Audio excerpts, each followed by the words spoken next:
Guys हम लोग बात करेंगे परमानेंट इंडस कमीशन के बारे में, स्थायी सिंधु आयोग के बारे में। बहुत इंपॉर्टेंट टॉपिक है, बहुत ध्यान से इस टॉपिक को समझिएगा। अभी रिसेंटली एनुअल मीटिंग जो है, वार्षिक बैठक जो है परमानेंट इंडस कमीशन की, हमें इंडिया और पाकिस्तान के बीच में देखने को मिल रही है, जो कि ड्यू है, यानी कि ये बैठक होने वाली है। बट अभी तक कोई शेड्यूल सामने नहीं आया है कि ये कब बैठक होगी इंडिया और पाकिस्तान की, राइट। और इंडस वाटर ट्रीटी के तहत ये मैंडेटरी है कि हर साल 31 मार्च से पहले पहले, राइट, हर साल 31 मार्च से पहले पहले, मतलब कि 1 अप्रैल से लेकर 31 मार्च, यानी कि इस फाइनेंशियल ईयर के बीच में एक बार जो है वो बैठक होना मैंडेटरी है इंडिया और पाकिस्तान के बीच में, राइट। और किस चीज की बैठक? इंडस नदी के पानी को लेकर बैठक होना मैंडेटरी है इंडस वाटर ट्रीटी के तहत। तो आइए हम समझते हैं कि ये इंडस वाटर ट्रीटी एग्जैक्टली है क्या। तो बहुत ध्यान से सुनना। तो ये एक वाटर डिस्ट्रीब्यूशन ट्रीटी है। आपको नाम सही समझ में आ रहा है, जल वितरण समझौता, राइट। इंडिया और पाकिस्तान के बीच में इंडस नदी का पानी जो है वो किस प्रकार से शेयर होगा, उसको लेकर ये समझौता है, उसको लेकर ये ट्रीटी है। कब ये साइन हुई थी? तो 1960 में हुई थी, कराची में। और ये इंडिया और पाकिस्तान के बीच में साइन हुई थी। उस समय इंडिया के honourable prime minister Jawaharlal Nehru थे और पाकिस्तान के प्रेसिडेंट आयूब खान थे। और वर्ल्ड बैंक ने ये ट्रीटी, ये समझौता जो है वो करवाया था। वर्ल्ड बैंक बीच में आकर उसने ये समझौता इंडस वाटर ट्रीटी का करवाया। तो ये पॉइंट भी ध्यान में रखना कि इंडस वाटर ट्रीटी का समझौता किसने करवाया? तो वर्ल्ड बैंक ने करवाया। 1960 की ये ट्रीटी है। How is the Indus water share between India and Pakistan? Bharat और पाकिस्तान के बीच सिंधु नदी का जल का बंटवारा कैसे होता है? तो इस चीज को हम समझते हैं। तो इंडस वाटर ट्रीटी के अकॉर्डिंग इंडिया जो है गाइस, उसका पूरा कंट्रोल है 3 ईस्टर्न नदी के ऊपर। कौन सी ये 3 ईस्टर्न नदी है? रावी, बियास और सतलज। तो ये इन 3 नदी पर पूरा कंट्रोल जो है वो हमारा है, कंप्लीट कंट्रोल इंडिया का है। और जो वेस्टर्न रिवर है इंडस नदी की, जैसे कि इंडस, चेनाब और झेलम, तो ये 3 वेस्टर्न नदी जो है उस पर पूरी तरह से कंट्रोल जो है वो पाकिस्तान का है। तो ये पॉइंट, ये फैक्ट थोड़ा सा ध्यान में रखना।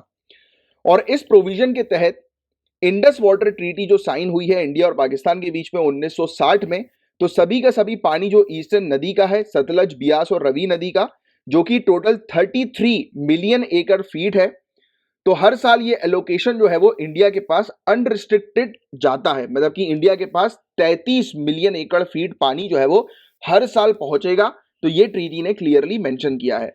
और वेस्टर्न रिवर्स का कंट्रोल, जैसे कि इंडस, झेलम और चेनाब का कंट्रोल किसके पास है? पाकिस्तान के पास। अभी हमने डिस्कस किया। तो इसमें 135 मिलियन एकड़ फीट पानी जो है वो पहुंचेगा पाकिस्तान के पास। तो ये बेसिकली इंडस वाटर ट्रीटी के तहत ये डिस्ट्रीब्यूशन जो है वो बताया गया था। तो ये पॉइंट आप थोड़ा सा ध्यान में रखिएगा। This point is very important, right. Clear यहां तक बातें? आगे की चर्चा करते हैं। और अधिकार की बात करें हाइड्रो इलेक्ट्रिसिटी जनरेट करने की, तो इस ट्रीटी के तहत इंडिया के पास पूरी तरह से अधिकार है हाइड्रो इलेक्ट्रिसिटी जनरेट करने का, जल विद्युत उत्पादन का पूरी तरह से अधिकार इंडिया के पास है, भारत के पास है। कि ये नदी जो है, मतलब नदी के बीच में आप ऐसे प्रोजेक्ट जो है वो लगा सकते हो जिसके थ्रू आप इलेक्ट्रिसिटी जनरेट कर पाओ, हाइड्रो इलेक्ट्रिसिटी जनरेट कर पाओ। बट आपको ये चीज जो है वो ध्यान में रखनी है कि किसी प्रकार से पानी जो है वो रुकना नहीं चाहिए। मतलब आपको जो डिजाइन जो होगा वो इस तरीके का होना चाहिए कि वो किसी प्रकार से पानी को ना रोके। बट इस प्रोजेक्ट के डिजाइन जो है उसको जो है वो चैलेंज किया जा सकता है पाकिस्तान के द्वारा, राइट। तो ये पॉइंट ध्यान में रखना।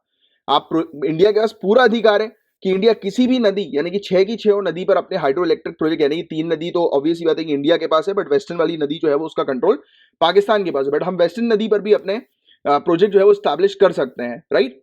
प्रोजेक्ट स्टैब्लिश किए जा सकते हैं। बट शर्त यह है कि पाकिस्तान किस चीज पर जो है वो अपना क्लेम कर सकती है?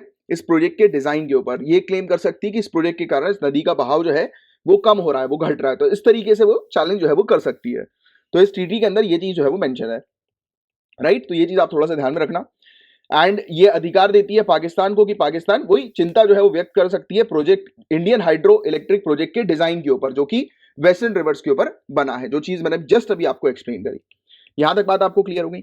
अब परमानेंट इंडस कमीशन क्या है? तो परमानेंट इंडस कमीशन जो है गाइस एक बाइलेटरल कमीशन है, एक बाइलेटरल कमीशन, द्विपक्षीय आयोग है।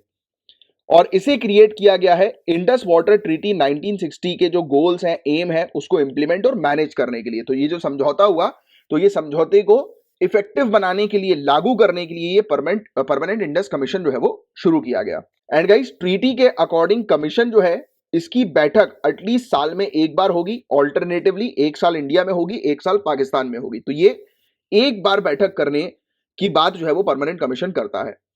और परमानेंट कमीशन के यानी कि परमानेंट इंडस कमीशन के क्या फंक्शंस हैं, राइट, इसके क्या क्या कार्य हैं, तो ये स्टडी करता है, रिपोर्ट करता है। अगर कोई भी प्रॉब्लम आती है नदी के पानी से रिलेटेड या नदी के पानी पर कोई भी प्रोजेक्ट जो है वो डेवलप किया जा रहा है उससे रिलेटेड कोई भी प्रॉब्लम आती है तो उसको रिपोर्ट करेगा और उस पर जांच करेगा, स्टडी करेगा।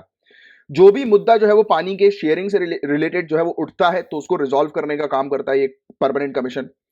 और जो भी टेक्निकल विजिट्स वगैरह जो होती हैं वो अरेंज करवाता है कि प्रोजेक्ट की साइट में या फिर क्रिटिकल रिवर हेडवर्क्स वगैरह होते हैं, मतलब कि कोई भी प्रोजेक्ट जो है उस पर, जैसे फॉर एग्जांपल कि पाकिस्तान को इंडिया में आकर विजिट करना है, राइट, पाकिस्तान की अथॉरिटी को उस प्रोजेक्ट की टेक्निकल चीज को जो है वो चेक करना है, तो ये विजिट जो है वो अरेंज कराता है ये कमीशन, परमानेंट कमीशन। क्लियर। और हर 5 वर्षों में, हर 5 सालों में एक बार जो तथ्य हैं, जो फैक्ट्स हैं, राइट, उसकी जांच करने के लिए नदियों के निरीक्षण हेतु यानी कि नदियों पर इंस्पेक्शन करने हेतु सामान्य दौरा करना भी इसका एक ऑब्जेक्टिव है। यानी कि इस कमीशन के मेंबर जो है वो सभी नदी पर हर 5 साल में एक बार जो है पूरे फैक्ट्स एंड फिगर्स को जो है वो कैलकुलेट करने के पर्पस के लिए हर एक नदी, जो भी ये 6 नदी हम लोग को इंडस वाटर ट्रीटी के तहत देखने को मिल रही है, तो इन नदियों पर ये जांच करते हैं, राइट, जाकर कि प्रॉपर पर्याप्त मात्रा में पानी रिलीज हो रहा है या नहीं हो रहा, जिस प्रकार से इंडस वाटर ट्रीटी में चीजें मेंशन थी तो उसके अकॉर्डिंग हो रहा है कि नहीं हो रहा, तो ये वाली चीज भी जो है ये सुनिश्चित करते हैं।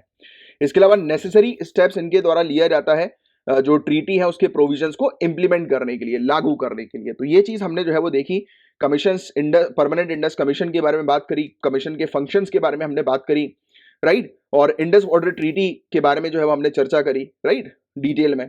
और अभी जो टॉपिक जो न्यूज में आया था उसके बारे में मैंने आपको एक आइडिया दिया। तो ये था गाइस पूरा overall topic permanent Indus commission का, स्थायी सिंधु आयोग का। उम्मीद करता हूं आपको ये टॉपिक अच्छे से समझ में आ गया होगा। अच्छा, इस टॉपिक को एंड करने से पहले एक आपको टास्क देना चाहता हूं मैं।